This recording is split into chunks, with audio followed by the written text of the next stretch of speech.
अब तो काठो चश्मा पहनेला बाबू पहने मेला समझावे रे तू बिहार नहीं करो सीट पसंद के बियाह कर दो एक घंटे बाद लोंडे बाद शेरवारे बाद अपने बियाह कर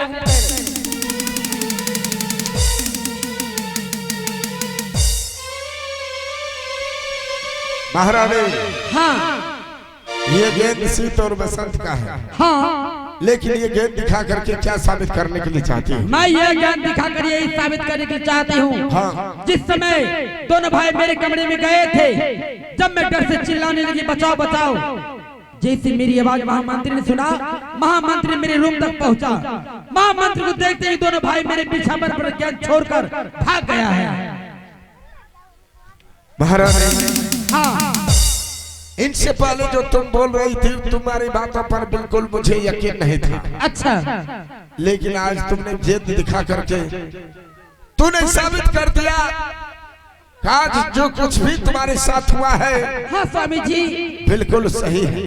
क्यों नहीं महारानी, हाँ याद है इस मानिकपुर शहर में तमाम प्रजागण के बीच फैसला मैं सुनाता हूँ। आप सुनाते हैं। फैसला राजा महेश्वर सिंह सुनाया करता है। हाँ आज राजा महेश्वर सिंह का खून गलती किया तो क्या हुआ, उसे भी सजा राजा महेश्वर सिंह ही सुनाएगा। क्यों नहीं, तुम इस समय जा सकते हो।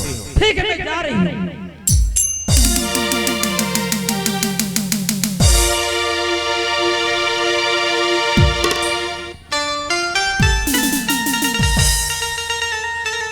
इस समय सिद्ध और बसंत तुम दोनों भाई कहाँ जाएगा भाग करके, कहाँ जाएगा इस रात से भाग कर सिद्ध और बसंत? हर बहुत अरमानों के साथ तुम दोनों भाई को पोस पाल करके मैंने बड़ा किया।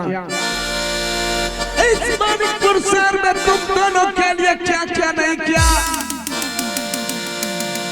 लेकिन आज पिता के साथ ऐसा सलूक किया नहीं। सिद्ध, अभी तुम दोनों भाई को मैं आवाज लगाता हूँ, अगर ये आवाज सुन करके नहीं आया इस राज में तुम दोनों भाई को जहां पकड़ूंगा उसी जगह चिंता जमीन में दफना दूंगा। नहीं तो मेरा आवाज सुन करके चले आना।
तुम दोनों भाई पांव पकड़ने से पहले तुम दोनों का शरीर से प्राण क्यों निकल गया? ये क्या किया आप? जब भी आपके चरणों में हम दोनों भाई प्रणाम करने के लिए आते थे तो आप सिर्फ आशीर्वाद देने का काम क्या करते थे, परंतु आज कौन ऐसी बात है जो अपने पांव से दोनों संतान को ठुकराते हैं? तो अभी तक तुम दोनों भाई को मालूम नहीं है किस सबब लिए तुम दोनों भाई को बुलाया? किस लिए पिताश्री? सिद्ध और बसंत, बता आज रात्रि में तुम दोनों भाई कहाँ थे? अपने कमरे में सोए थे। आज रात्रि तुम दोनों भाई अपने कमरे में सो रहे थे। जी पिताश्री। सीत और बसंत,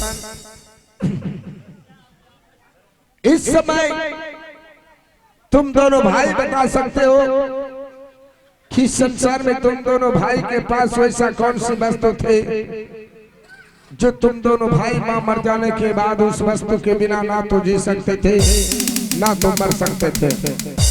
हाँ पिताश्री, वह एक गेंद था जो कि माँ के यादों में हम दोनों भाई उस गेंद को अपने सीने से लगाए रखते थे। बिल्कुल सही जगह पर हो। क्या इस समय उस गेंद को दिखा सकते हो तुम दोनों भाई? पिताश्री, वह गेंद आज 2 दिन पहले राजमहलों में कहीं खो गया। अरे वो गेंद आज से 2 दिन पहले राजमहल में खो गया, अभी तक तुम दोनों भाई को नहीं मिला है। नहीं मिला पिताश्री। सीत और बसंत, जरा दोनों भाई नजर फाड़ करके देख, इसकी गेंद है। हाँ पिताश्री, ये वही गेंद है। हाँ, ये वही गेंद है। ये गेंद तुम्हारी माँ के पास मिला और तुम्हारी माँ का कहना हुआ किसी तरह बसंत मेरे पास आ जा रात्रि तक और मेरे साथ बुरा सलूक करने का प्रयास किया। बताओ ऋषि, तुम दोनों भाई को ऐसा कौन सी परवरिश में कमी किया? ऐसी कौन सी परवरिश में राजा महेश्वर सिंह कमी किया जो आज राजा महेश्वर सिंह का सर नीचे कर दिया रे बेहुदा? नहीं पिताश्री, ये सब झूठ बातें हैं पिताश्री। सीत और बसंत, भाई दरबारों के साथ तुम दोनों भाई को पोसा था। अरे उन दोनों भाई की माँ नहीं आई तो क्या हुआ? बहुत अरमान से पोस पाल करके बड़ा किया, लेकिन पोसने का सिला तुम दिखा दिया। वो भी माँ के साथ नहीं। सीत, अरे तुम दोनों भाई के लिए राजा महेश्वर सिंह क्या क्या नहीं किया। चाचा तुम दोनों भाई अपना पांव रखा उस जगह पर मैं अपने दिल को निछावर कर दिया, फिर भी तुम अपने माँ के नहीं हो सका रे बेहुदा, तो फिर किसका होगा? राजा महेश्वर सिंह का असूल है कि सजा तुम दोनों भाई को अवश्य मिलेगा। सजा तुम दोनों भाई को अवश्य मिलेगा। चल हाथ उठा।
सीत और बसंत, जी पिताश्री। इस समय तुम दोनों भाई के आंसू बता रहे हैं।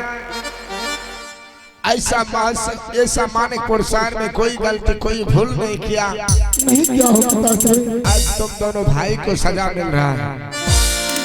लेकिन सीत और बसंत, अगर तुम दोनों भाई ने कोई गलती नहीं किया तो फिर तुम्हारी माँ ने मेरे हाथों से क्यों मरवाया?